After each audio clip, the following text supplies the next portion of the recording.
things. And there we go. I want to thank all of you for being with us this evening, taking some time out of your busy schedules to be with us. We do have quite a few things to go over in our first town hall of the new ecclesiastical year. So there are a couple of things that I want to bring to your attention. The first thing is that this meeting will be recorded because we have had some requests in my office that this be recorded for people whose schedules will not allow them to be on tonight, but very interested in the information that we will be giving out. Secondly, I will be monitoring the chat function. So if you have any questions on any of the segments that we will be presenting today, please put them in the chat session. I will then proceed and deliver those questions to the presenter, or conversely, you may ask your questions and please raise your hand using that raise hand function that is prevalent in Zoom. And finally, I will ask that all of you remain muted unless you're actively speaking. That way we have less noise and clutter in the background.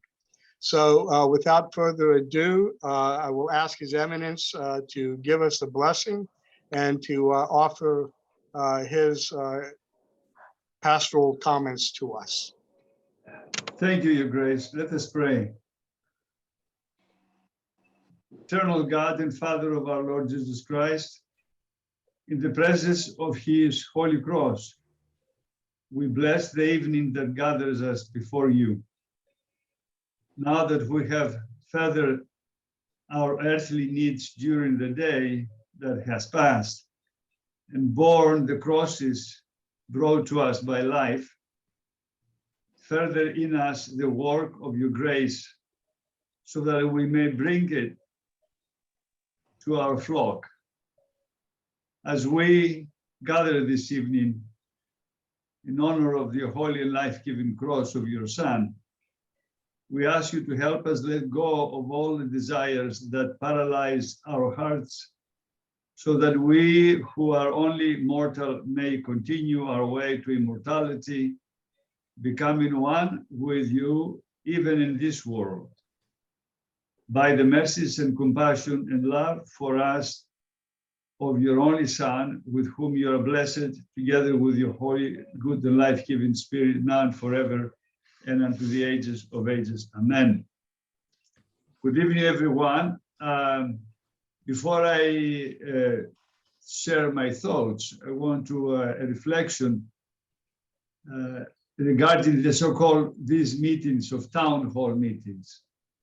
As you probably are aware, these town hall meetings were born out of necessity and need during the pandemic, to be able to gather together, because our lives as a community, as families, as individuals, all of a sudden came to a screeching halt over 2 years. And we, the church, that is you, the clergy and the laity, had the responsibility to respond to the best of our ability and to bring to the people of God, through you, some kind of hope, sustenance, and above all, spiritual and also emotional stability during these very trying times.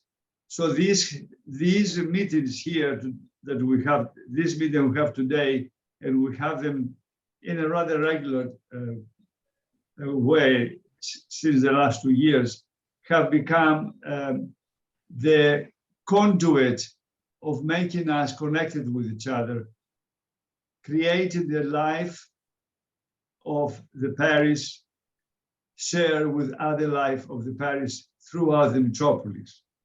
So in that spirit, I think we need to celebrate the way that we as a metropolis have been able to be brought together, clergy and laity, to find solutions to many different problems and navigate through some very, very challenging times through the last 2 years. And I want to thank those who have been in the forefront, and you have been in the forefront one way or another. So many thanks to His Grace, first of all, our Chancellor, for convening this meeting of our clergy and parish council presidents, treasurers, and other interested representatives to discuss our ongoing collaboration and the strengthening of our relationships between the metropolis and our parishes. That is the goal of these kinds of meetings.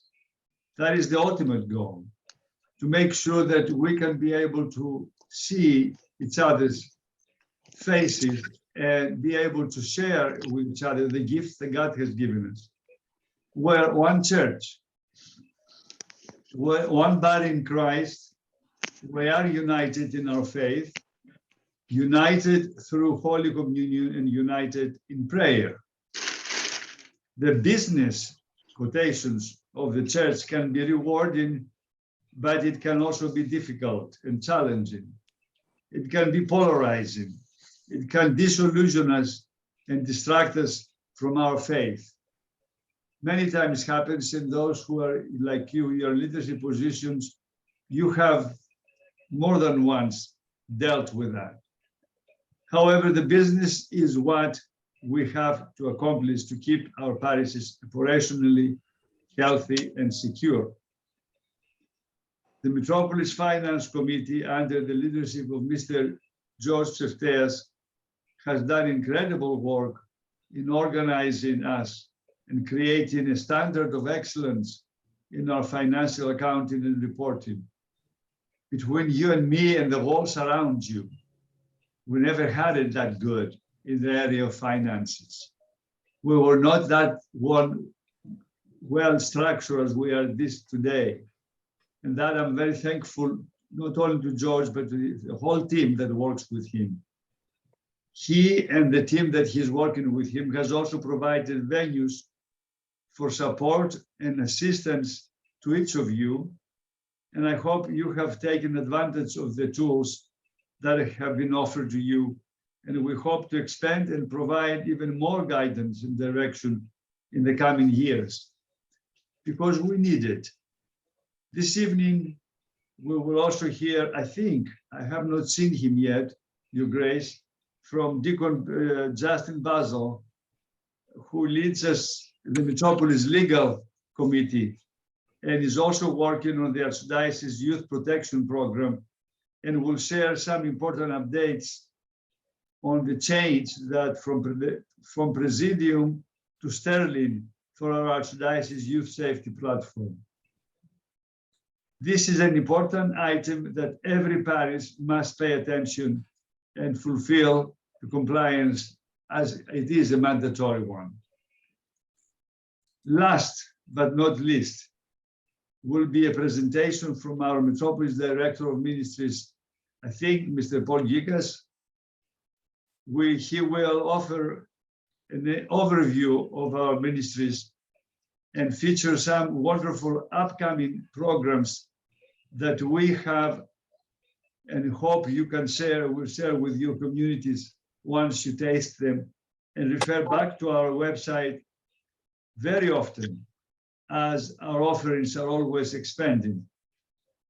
The most important takeaway from our meeting tonight is that we want to continue to build synergy. We want you to know that we are here with you and supporting you. We want you to feel connected to your metropolis, to your archdiocese, whether you are in Alaska, Hawaii, or any place in between. Ultimately, our goal is salvation. We are here to inspire people on their journey through this life and to walk with Christ. Thank you very much for being with us this evening and for the gifts and vision each of you bring to our work, because it's not your work, it's our work at the parish, and for your love and commitment to Christ and to those folks that they are in your care one way or another. May God bless us all, and let us have a most meaningful and engaging hour. Thank you. Thank you very much, Young Minister, for those inspiring words. And beginning our, I don't want to say program, but our briefs today, I will call on Deacon Justin Bossel, who is a deacon at Holy Resurrection Church in Castro Valley, is part of our legal team, and he is working very diligently regarding the youth safety program of the Archdiocese. And he will be giving us a brief on what to expect now that we have changed to a new vendor. Deacon Justin? Thank you, Your Grace, and Your Eminence, your blessing. Good evening, fathers and brothers and sisters. I'll try to be relatively brief tonight. I hope that you have all received already the announcement that came out recently from the Archdiocese about the change in platform and provider that we have for youth safety. This is not a change that came as any surprise. We know that this has been in the works for some time, but they've been working on moving us from Presidium to Sterling. Among other things, it provides actually better functionality. It provides a more robust background check and periodic updates free of charge throughout the year. I'm not so much the technicality person in terms of the specific technical questions that people might have. I'm going to put into the chat the contact information for both the dedicated Greek Archdiocese help person at Sterling, as well as the Archdiocesan Department of Youth Safety. Ria Ballas, as you know, is a wonderful resource to all of us. It does require that each parish execute a new contract with Sterling, as had previously been done with Presidium. The sooner that you do that, the sooner that you will have full functionality for tracking and updating and checking and training all of your people. So I'm putting as well the, maybe the tiny link isn't going to work. It is in the email blast that went out. If that link doesn't work in the chat, contact me and I'll be happy to send you the actual link itself if you don't have it already. I'm going to put my own email address in the chat function as well. And of course, Johanna and Father Gary are also excellent resources for you when you have specific questions. I know that for many of us, this can feel like an administrative hurdle and a pain. It becomes a frustration, feel like you're herding cats trying to get all of your youth workers in the parish to do all of this training and to stay updated. I cannot stress how important it is. One, because of the moral and ethical obligation we have to our young people to keep them safe. Secondly, the important protections that it provides to our parishes. And three, as I've talked about in some of our previous sessions, maintaining youth protection policies and actually complying with them is an important part of maintaining our insurance. We are starting to see some incidents of insurance companies auditing parishes and saying, as part of our coverage of you, please prove that you are following your youth protection policies, that your people are being background checked and that they are being trained. This is coming up. I think it came up in, if I'm remembering, Sacramento recently, or one of the other parishes in the Central Valley. But it is popping up elsewhere as well. So please comply with the policies, please ensure. I will put a little bug out there. One of the groups where we have the hardest compliance is with clergy. There are a good number of our clergy that are not keeping up. There are many who are, and many who are very diligent, and I thank all of you for it. But whoever is your youth protection officer within the parish, please, follow up with everyone, including Father. The second issue that I want to address, though, is, as we've discussed a little bit before, there is the new law that came into effect in California this year, AB 506, which mandates specific kind of background checking, which is the live scan fingerprinting, as well as one-time mandatory reporter training for everyone in California that is a youth worker. Part of the switch to Sterling is that it does give us this functionality, the ability to link the youth protection profile to a live scan background check. They can help us to contract to have that done, as well as maintaining a database for those who have done the mandatory training. So,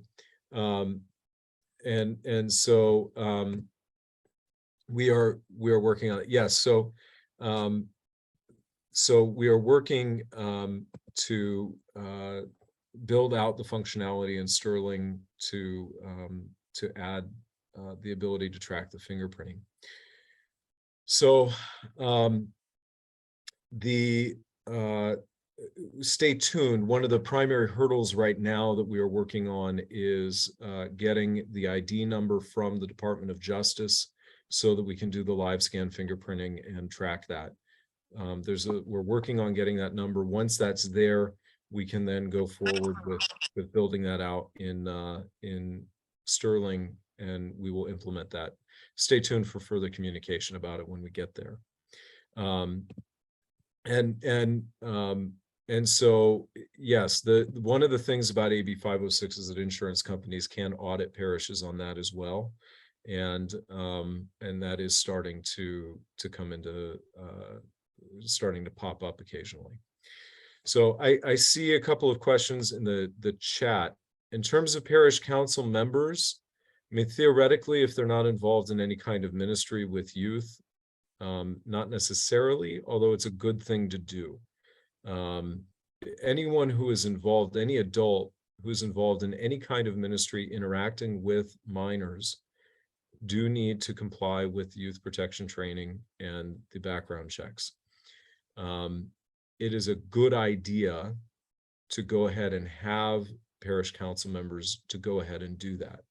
And to Father Timothy's point that he just posted in the chat, in general, I can't imagine somebody who has a fiduciary duty to the parish resisting that kind of a protective practice. It is a really, really good idea to do. Chances are they're going to be interacting with youth in the course of their responsibilities, so they would qualify. In terms of concerns about the platform, I can't speak to that in that I'm not part of that negotiation. If you have concerns about the platform itself, you can raise those with the Archdiocesan Youth Office. I can't say that I'm familiar with all of the things that are out there, but I think that what they've chosen is certainly better than what we've had in the past. So the question about the 16 hours per month or 32 hours a year from AB 506 involvement with youth count for those who must do a background check. It does for the live scanning. Our policy as an archdiocese is actually much more broad than that. If you're doing any kind of ministry where you are interacting with the children, there is no hour limit where below that you don't have to do it. The archdiocesan policy is you must. And so do the Sterling, the archdiocesan training and background check. It wouldn't hurt to go forward and do the rest. With respect to Father Pantel's, do retired priests who substitute for parishes when the pastor is away need to be background checked? Yes. Any clergy that is involved in any kind of ministry must do the background check and the training. Substitute priests are going to be interacting with, altar boys and other interactions with youth. They must also do the background check and training.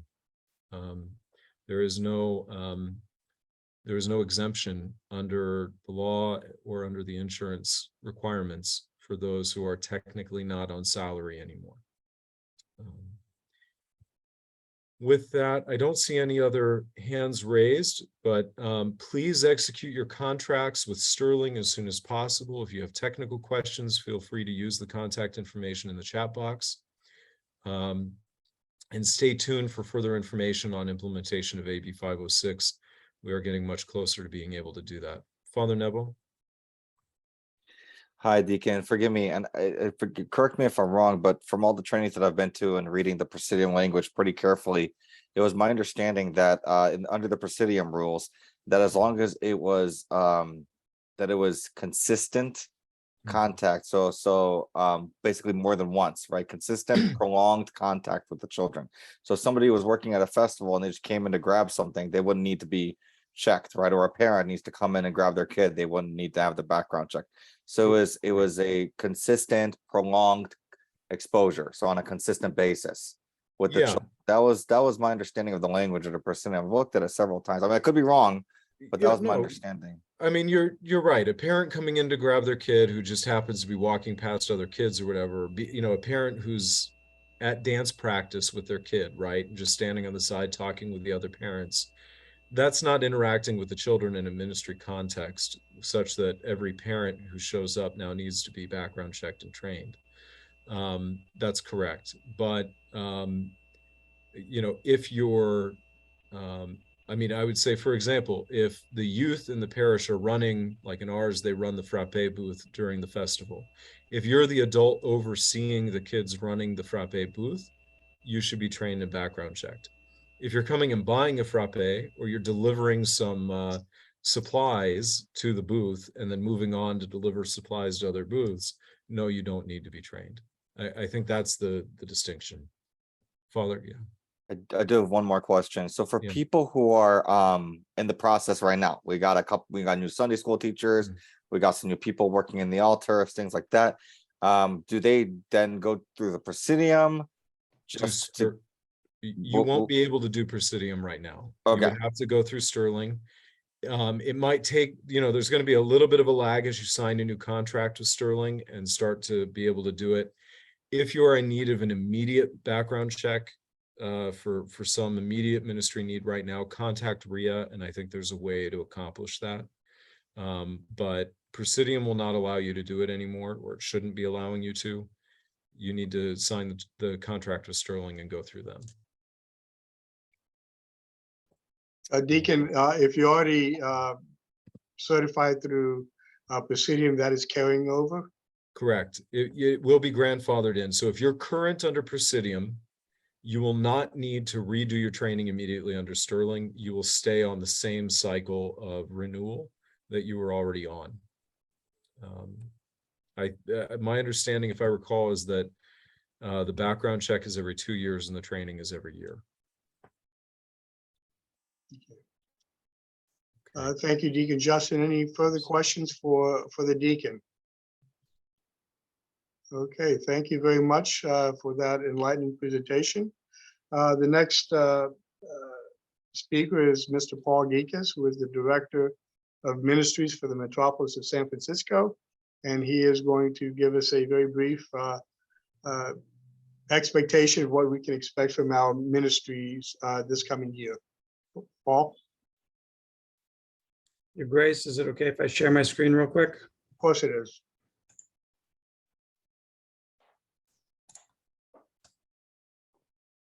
Can you see that? Can everyone see that? Yes. Okay, thanks. Yes.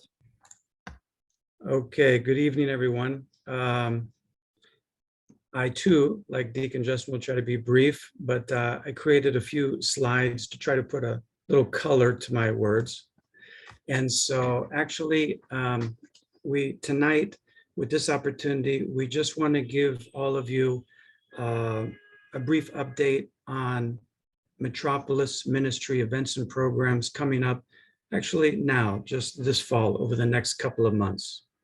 So with that being said, we'll just go through a few slides.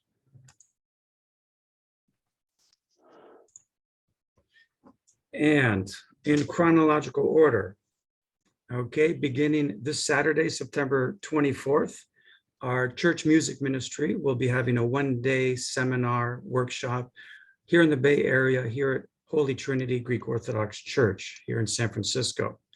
This is a workshop that introduces congregational singing to parishes, to parish worship. Please note that this is a workshop that our music ministry can possibly bring to your parish. So if you're interested to learn more about how your parish could be involved in congregational singing, please reach out to our music ministry. On these slides, I have a specific website or email address for each of our ministries. Please remember, you just have to go to the Metropolis website, to the ministries section, and from there's a landing page to reach all of our ministries and all of the wonderful work and opportunities that they have.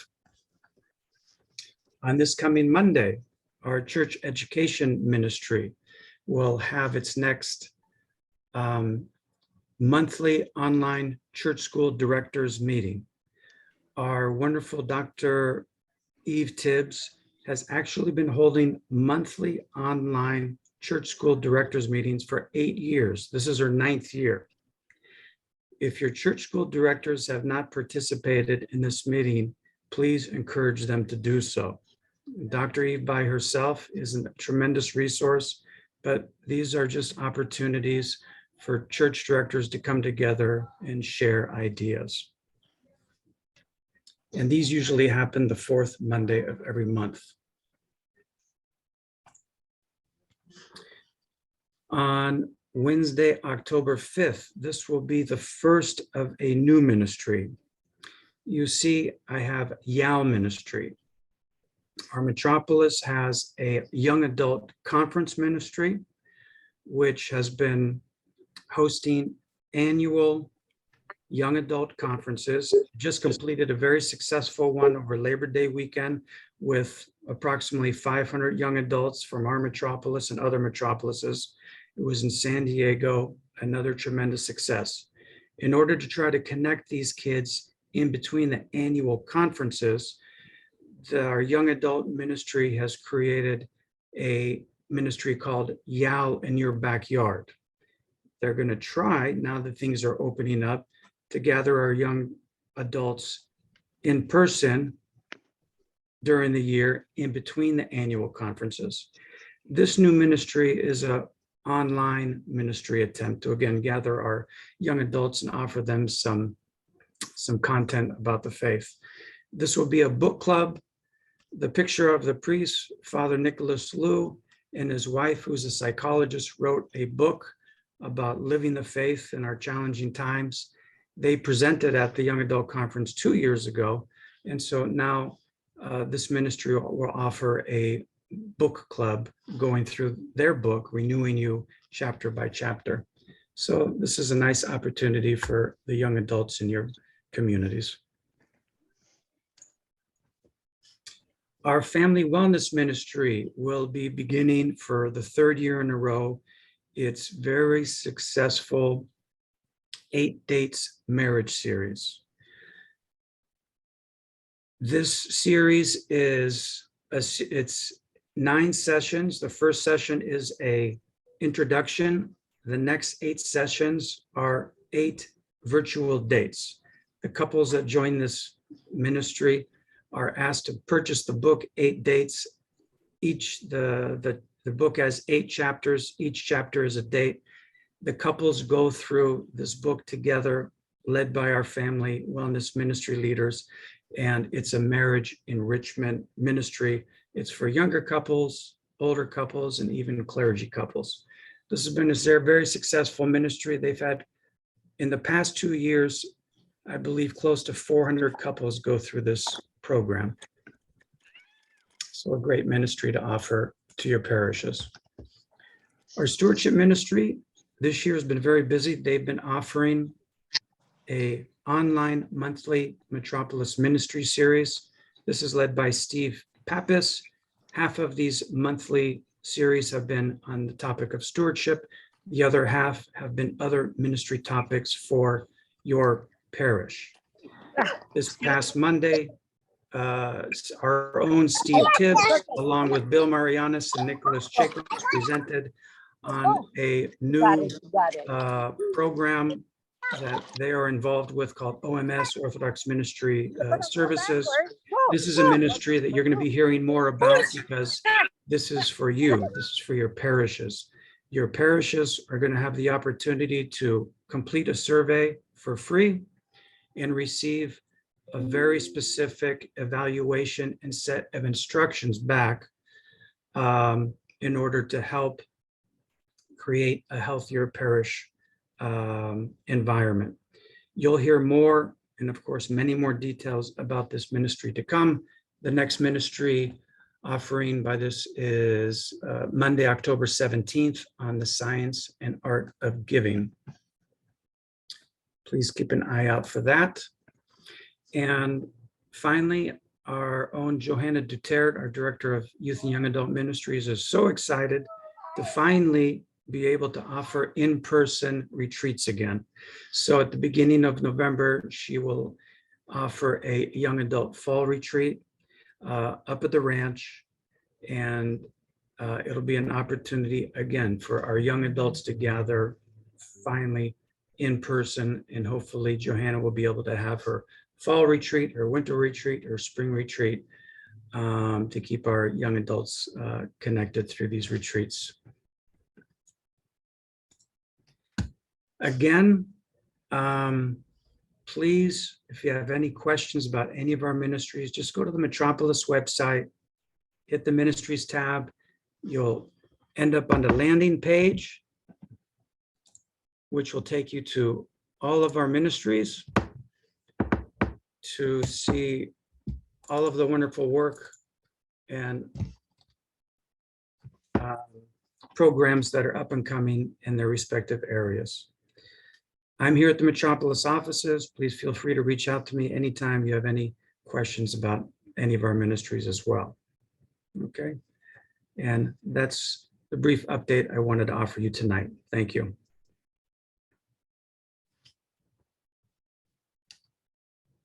Thank you, Paul. Any questions for Paul Gekas? No. Okay. As Paul mentioned, please take advantage of our Metropolis website. There's a wealth of information there that we have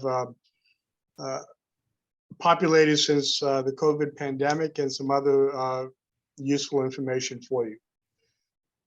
Now we're going to turn this over to the chairman of our Metropolis Finance Committee, as His Eminence so aptly mentioned. George has been a godsend for all of us at the Metropolis, keeping us straight on the path of financial wellness, number one, and leading the charge in helping our parishes through the pandemic in various ways. And he's here to present on some very timely information that is germane to all of our parishes. So George, I'm turning it over to you. Thank you, Your Grace, and your blessings, Your Eminence. It's nice to see everybody again. We haven't done one of these, at least with financial updates, for quite some time. I'm very happy to be back with all of you. And I will also try to keep these things brief, although you all know that when it comes to the financial information, you know, the intentions aren't always in line with the results, but I'll do my best. So I'm going to share my screen. Feel free to stop me as we go through, or as I stop a particular section before I move to the next. I won't be able to see everybody, but I will try and keep my eye on what's happening in the chat. Okay, and let me see if I can try and actually share. Can everybody see that okay? Okay, great. All right, so there are a number of topics to cover this evening. It seems daunting. I'm going to try and stay within a 20-minute time frame or so, because I'd like to have an opportunity to answer questions and just have a discussion over some of these or other items. So we're going to go through just some very high-level updates on the Archdiocesan finances, the Metropolis finances, year-to-date status on how we're doing with total commitment and pension benefits, what we have in store for next year, and then a few other topics. So with that, let's go down. I'm not going to go into details on the Archdiocesan finance update. All this information has been published on the Archdiocesan website. These slides will be shared with everybody afterwards. So where you see the blue underlined text, those are links. So you'll be able to link directly. You won't have to navigate through the Archdiocesan web pages. Some of you probably know exactly how to get there, but in case you don't, the links will take you directly. The Archdiocese has completed its 2021 audit. Those financial statements are updated. They're uploaded to the website. Nothing much to say there other than the Archdiocese continues its most recent 2 or 3 year trend of showing fairly strong improvement in the management of its finances. So our credit goes out to all of those at the Archdiocesan office who helped make that happen, but also to all of you, because really ensuring that total commitments were paid and we were able to provide assistance both through the metropolis level and the Archdiocesan level from PPP funding and all those other programs that we went through over the past 2 years. Really was the catalyst, if you will, the shoulders that really were able to raise the Archdiocese to improve its financial situation, along with good. I don't want to take anything away from them. They had great fiscal management. They have also published their June year-to-date 2022 financials. It shows a healthy financial year so far. The takeaways for me were really that their revenues year-to-date exceeded their budget, largely due to some unbudgeted, unrestricted gifts. Some people came forward, whether these were from grants or whether these were from the faithful that came forward and provided some fairly significant gifts. Those were unbudgeted. Those were very helpful year to date, and they've been able to manage to keep their expenses, almost flat with their budget. So that's very positive because their revenues are up and the budget is flat. The expenses are flat. So through the end of June, the Archdiocese has just over 770,000 as an increase in their net assets, or what they would say in the business world is net income. So that's positive. And if you're interested in seeing more, please go onto their website and take a look at their materials. Moving very quickly to total commitment and where we are year to date for 2022. I apologize, the text is pretty small. Tried to highlight our metropolis, which is right in the center there, that yellow highlighted streak that you see. And this is information through the end of August. One would expect through the end of August that on track would be 67%. And it turns out that we're at just under 75%. So that's very healthy. Our parishes, all of you are making your total commitment payments. Many of you are paying ahead in advance. I think we have about a dozen parishes that were able to pay the entire year and receive their 2% discount in doing so. So thank you to all of you. Our metropolis continues to do well in this respect. And you will also notice here that there were some balances that carried over from the prior year, and virtually all of those prior year balances have also been paid by those parishes that did have prior year balances. Similarly, on the pension benefits funding side, again, we're up to 76%. That is phenomenal along the lines of total commitment as well. Most of you are on ACH, you're on automated debit. That makes it much easier. You don't have to write checks every month. I think out of all the parishes that are participating, and we do have the stats on the screen. So we have 56 participating parishes here. 53 of them are on autopay, and 3 of them continue to pay by check.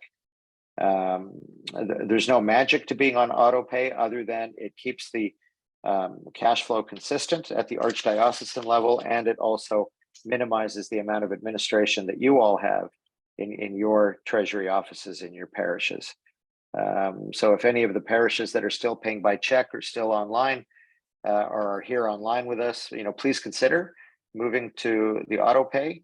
But even if you don't, thank you for your diligence and making sure that all these payments are are kept up to date. And, you know, it is true that, you know, we talk about the connection to the archdiocese when we talk about these payments, but really, you know, this support is not just to the archdiocese. It really is support of the entire body of Christ that we have here in this country.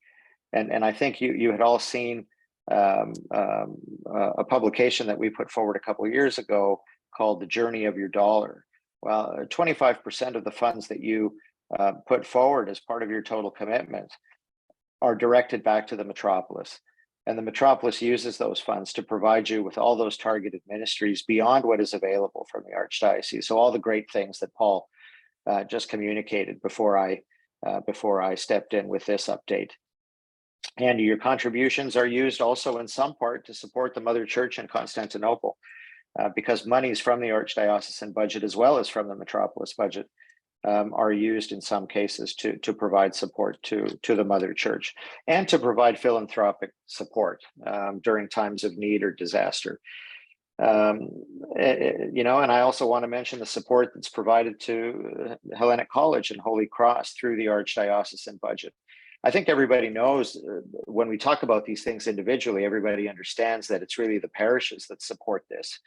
But this kind of puts it all together. And this is what your total commitment really goes to, all of our total commitment. So myself as an individual parishioner and steward, I give what I'm able to give to my parish. My parish gives what they give to the archdiocese. That flows back to the metropolis. It flows to the Mother Church, and it flows back to all of us through discussions like this and the use of all our ministries. So I just want to thank everybody once again for your diligence and your faithfulness on all this.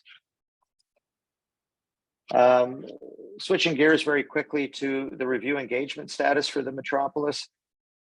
I have been talking about this for a couple of years now. You've all been hearing that the metropolis is going through a formal review engagement exercise, one step below a full audit with an independent CPA firm here in California. That continues. It is a laborious exercise because it's the first time we've done this. It involves a 5-year validation of our financials. That is a one-time, first-time only type deal. And we are also incorporating our FDF ministry and St. Nicholas Ranch and Retreat Center in this exercise. And it is being managed by largely volunteers. And it is taking a little bit longer than we would like it to take. So we do expect we can see the finish line, and we're running toward the finish line.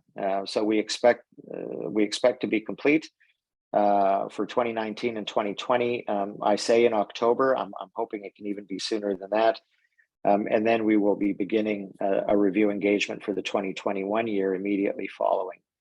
The sincere hope is that by the time we get to the clergy laity in 2023, we'll be able to provide completed, reviewed, engaged statements for 2019, 20, and 21.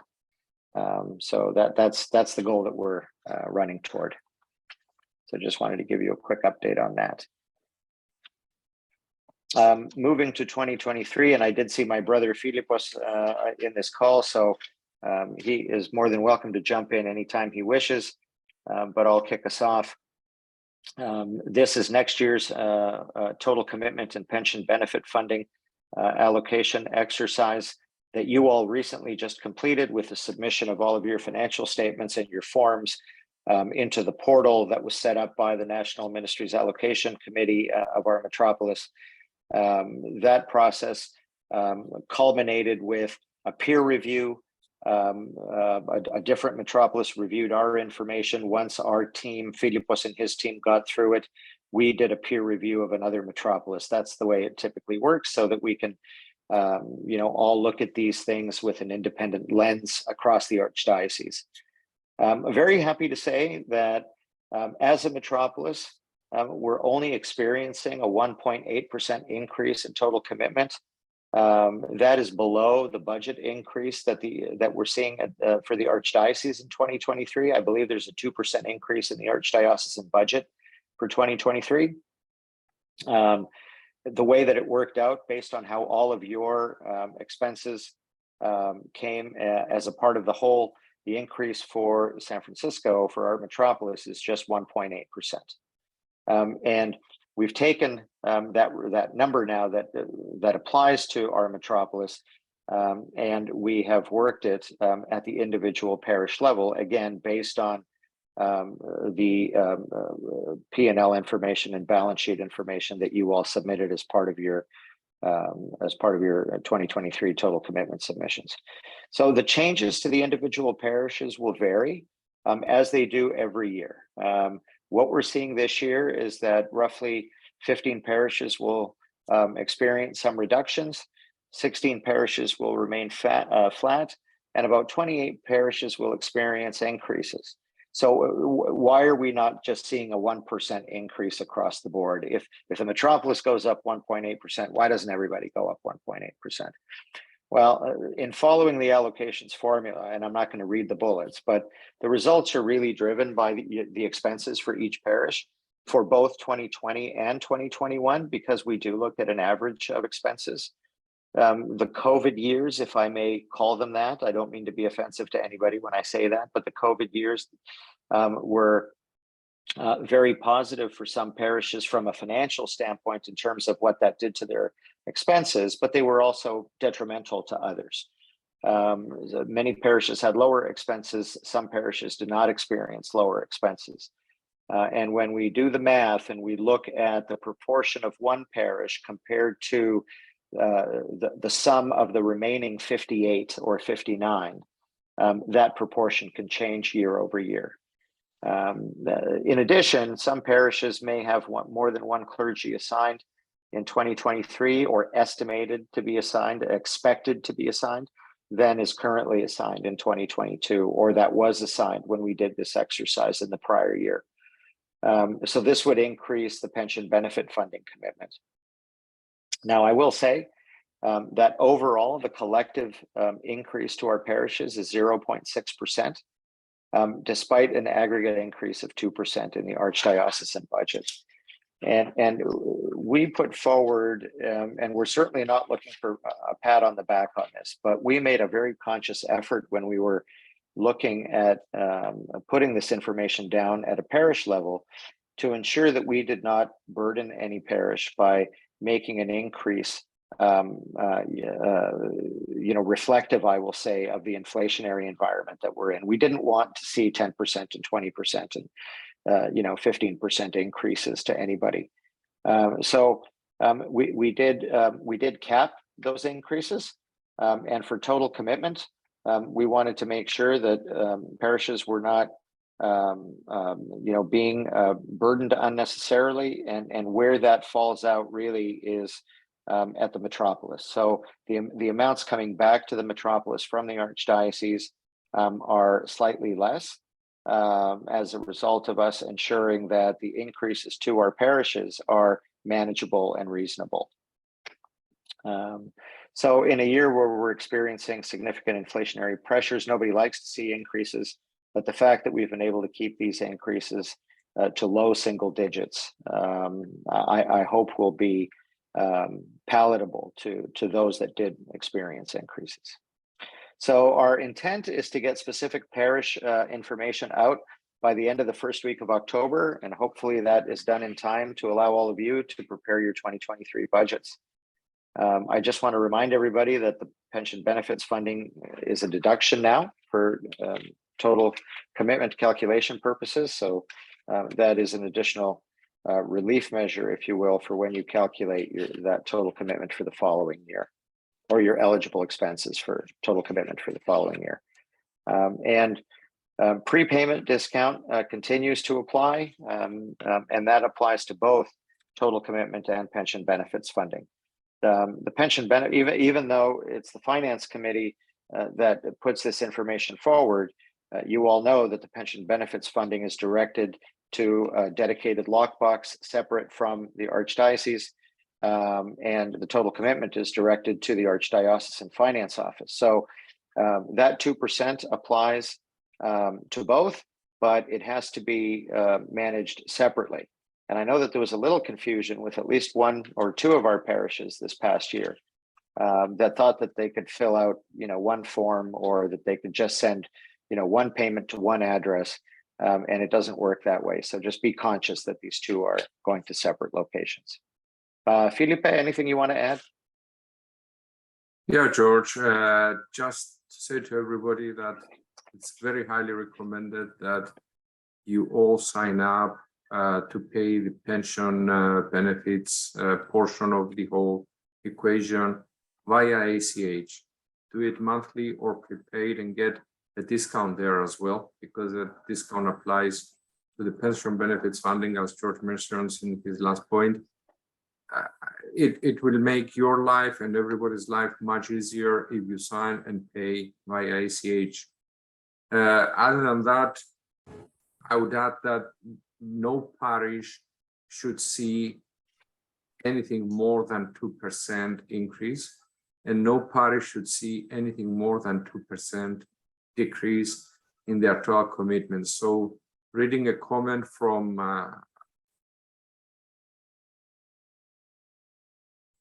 Spiro Kirkos, Spiro, beginning of October is too late. If you have your budgets done by the end of September, then you're way, way, way ahead of the game from everybody. But if you want some guidance as to what to budget for, no matter what the final number is, which will be communicated by the end of first week of October, put a 2% plus on what you had, and you will be well within budget.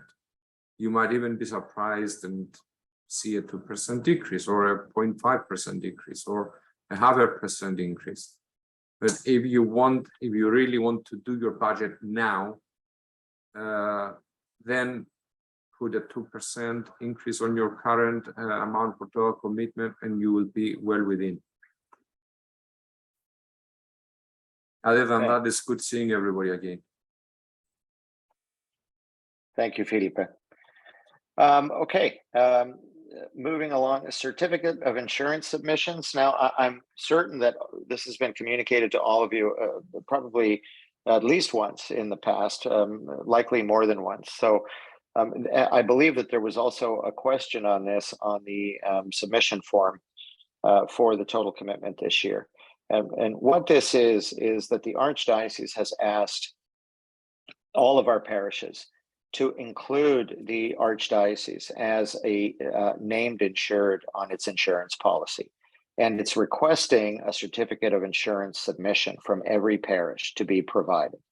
Now, why are they asking for this, right? It's to ensure that each parish at the metropolis and the Archdiocese as a whole are properly insured, right? I mean, insurance rates, continue to skyrocket.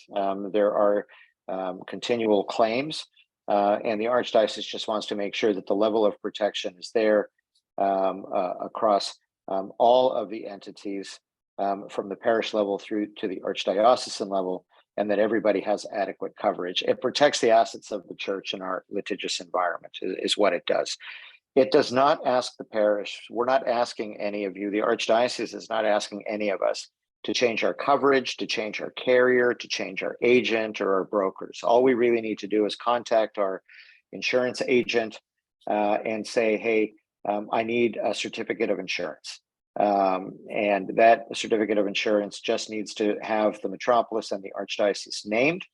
And there's no fee for this. In greater than 90% of the cases, there's no fee for this. If you make that request and your agent or broker says, oh, we're going to need to charge you, please send an email to finance@sanfran.goarch.org and let me know, or send an email to the andersonbenson.com address that's on your screen here and let them know. That should not be the case. There is a detailed write-up request from the GOA. I said I'm going to put that in the chat. I don't have it up on screen right now, but I will put that in the chat when I locate it. That was put out some time ago to Metropolis Finance Committees, and I believe His Grace had communicated that to our parishes in the past.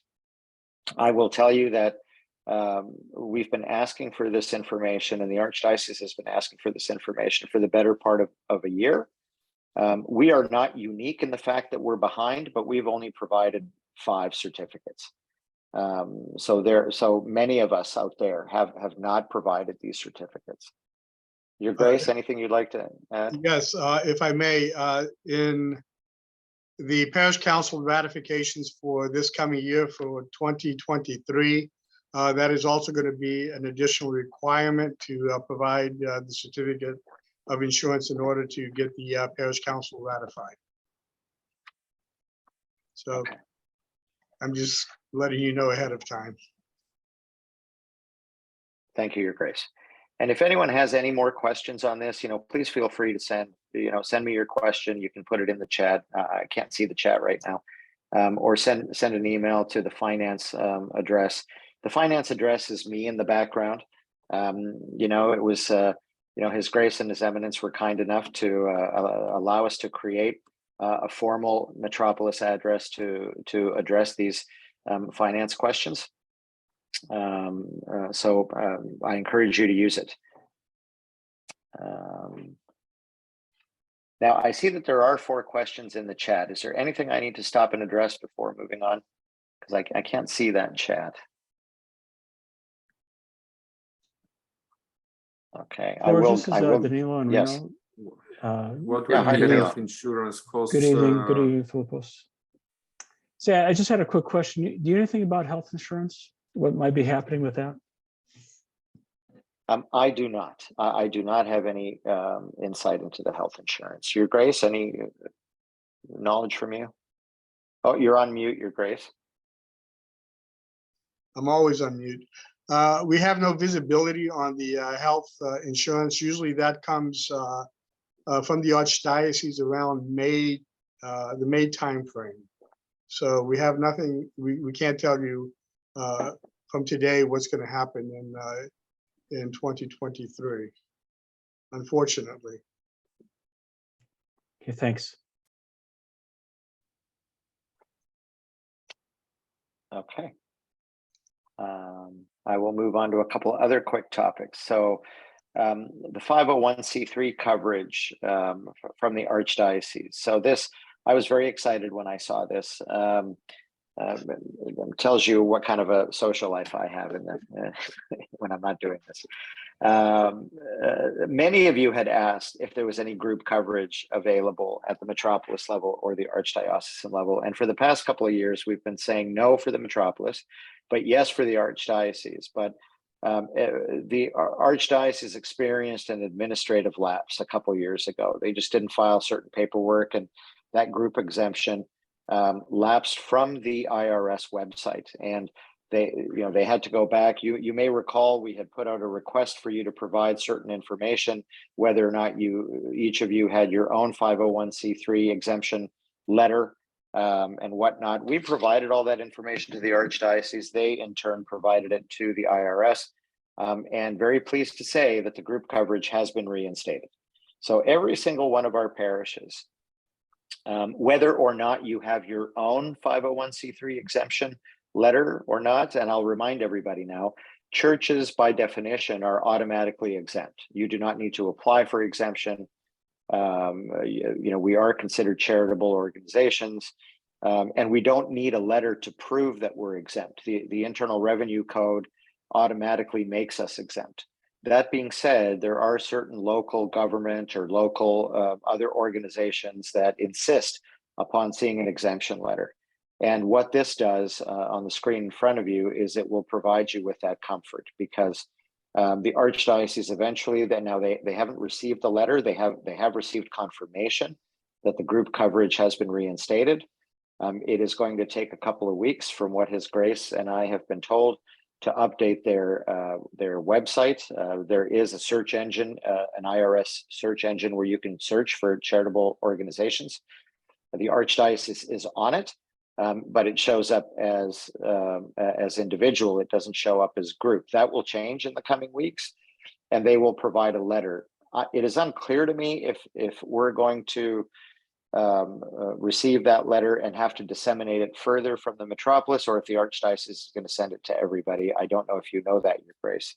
I don't know that, but I will tell you that Elaine Allen when I asked her the other day, those parishes that have provided their tax identification number for the purposes of the group exemption will be Right. covered. Those parishes that have not Correct. will be added later on, providing they give us their EIN. Those parishes that have their own letters from the IRS, this really has there's no change to their status. They could use their own letters.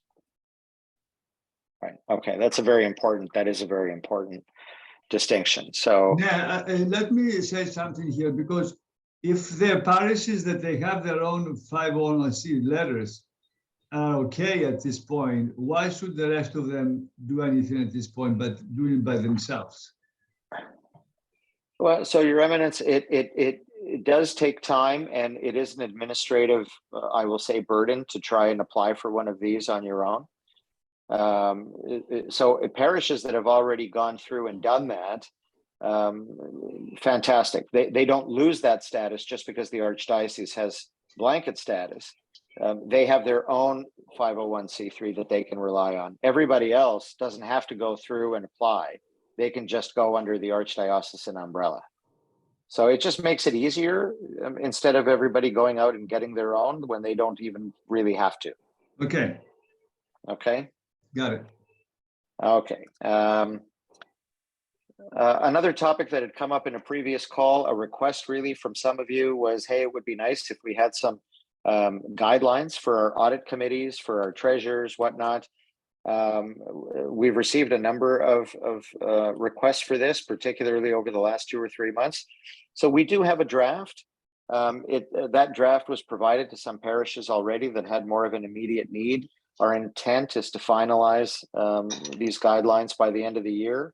And once they've been reviewed and approved, then we intend to share that with all parishes, not as something that you must do, but just as a guide and a best practice.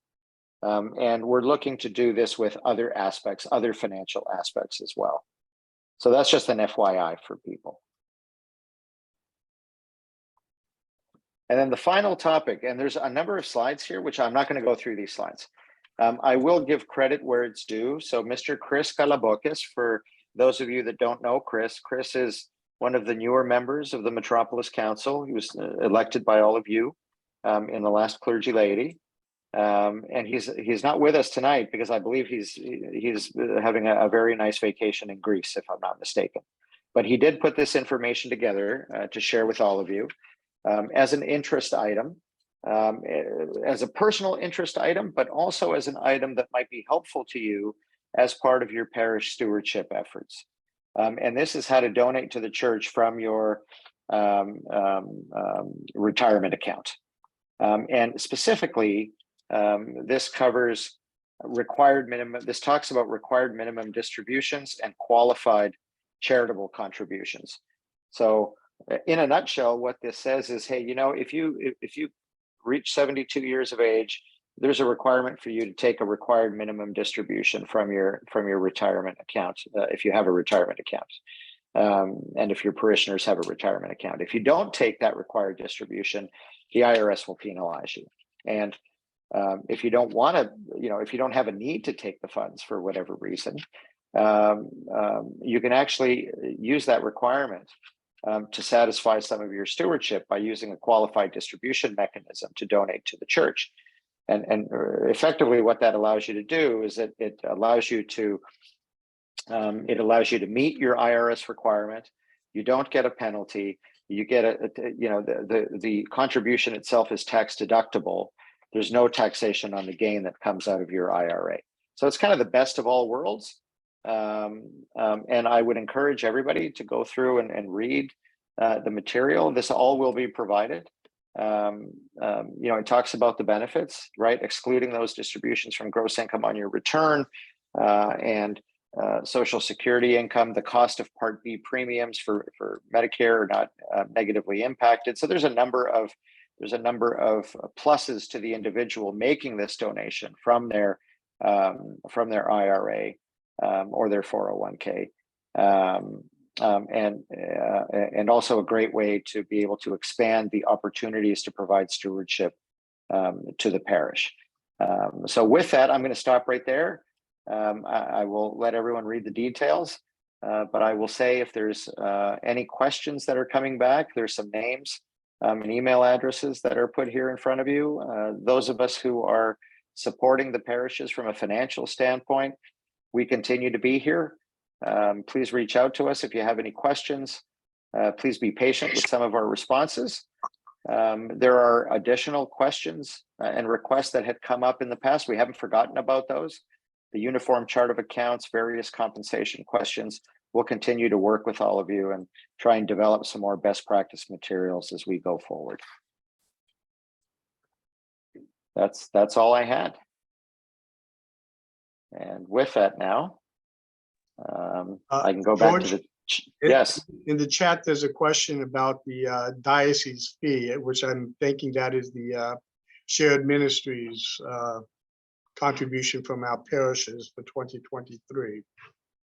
Yes, thank you, Your Grace. Assuming that that is what was meant by the diocese fee, I'm sorry I didn't put that up on a slide. That hasn't changed from what it is this year. There's no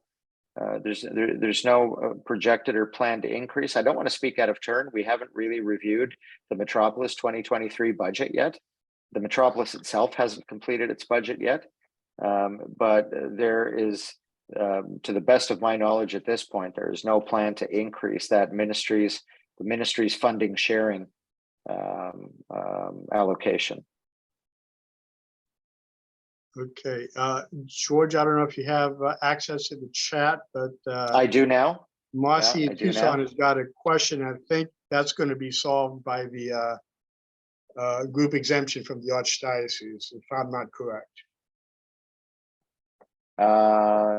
Which one is this now? Let me see. It's showing up as a nonprofit to get benefits from discounts at Amazon. Oh, yes, that is correct.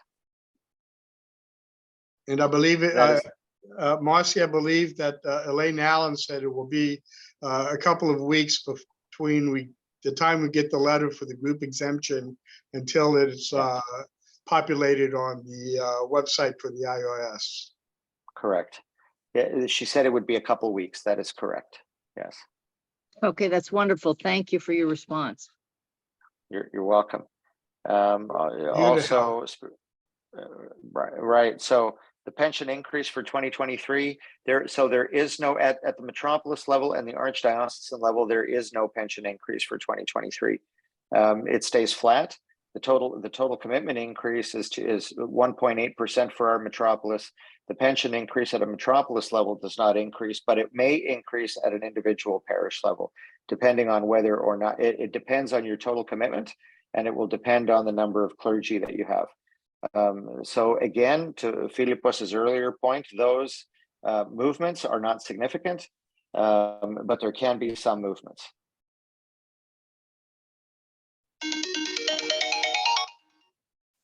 Any other Okay. questions, George? Now's your chance. Okay, I see no questions, George. Very simple, right. concise. Thank you, Your Grace. At this time, Thank I'd like to open up just a little bit. If anyone has any concerns or questions that you'd like to bring up, now is the time. Okay, I have nothing on the chat and no hands raised. So, Your Eminence, an hour and 15 minutes. So I think we've covered all that we wanted to cover for today. I thank all of you for being here, and Your Eminence, final comments. And Well, thank you, Your Grace, and thank you all for allowing us to share with you the good news, because it is a good news to see that our metropolis, our parishes, in the totality, are in the good hands, and you're doing a great work, preaching the word of God, and that you have the single most amazing honor to serve Christ within your parishes. either as clergy or as lay people, lay leaders.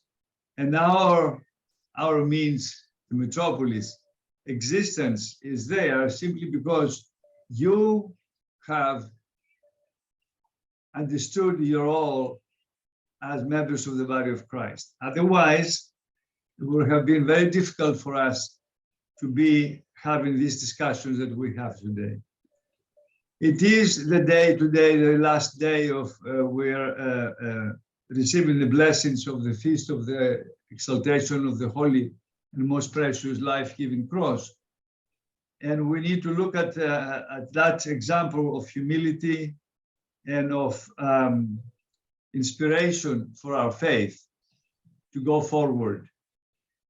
Individuals like Philip Athanasiadis, George Psefteas, His Grace, people who have been coming forward this evening to fill in some of your questions and to bring to you the love of God and the humility that comes with that, are the individuals that reflect your icons in their heart. And I want to thank them, both those who presented here today and all of you. Because without the love of God and the mercy of Christ, we are totally at loss. So we are, and please don't forget, we are at the throes of a new kind of understanding of our faith in the society, and also our own position, our own place in the society. We have now walked baby steps, but now giant steps over the last generation or so of being a church, not only an immigrant church, but a church that has to offer a great deal of blessings to many different levels of the American people. Don't forget that you could carry the Orthodox faith and the phronema, the understanding of yourselves, but also you have the obligation to give it.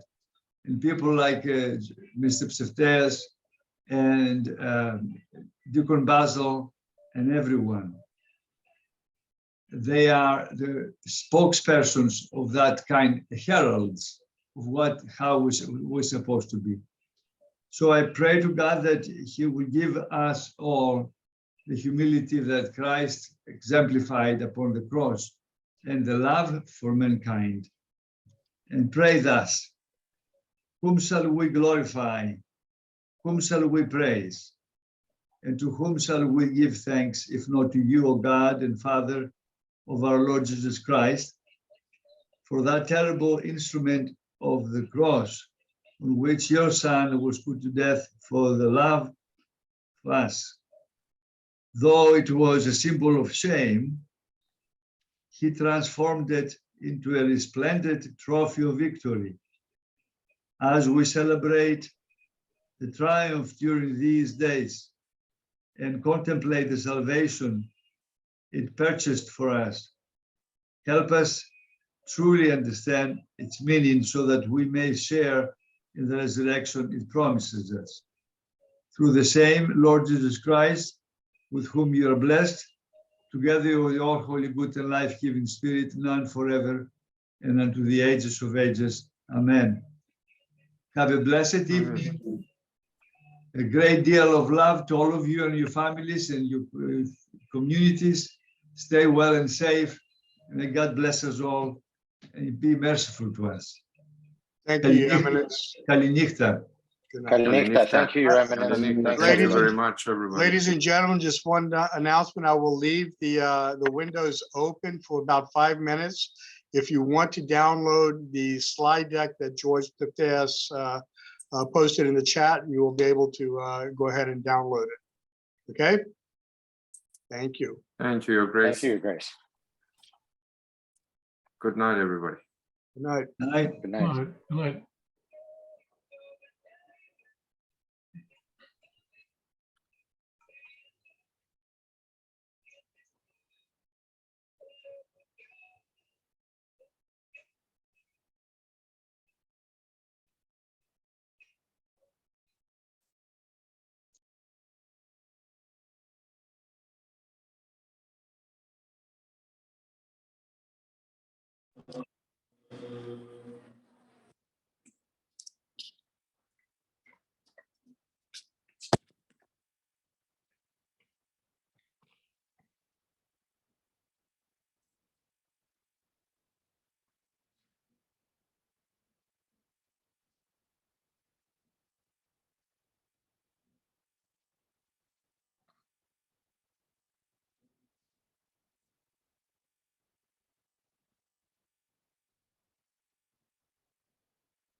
The festival. Yeah. Yeah, they were very cool. Oh, no problem.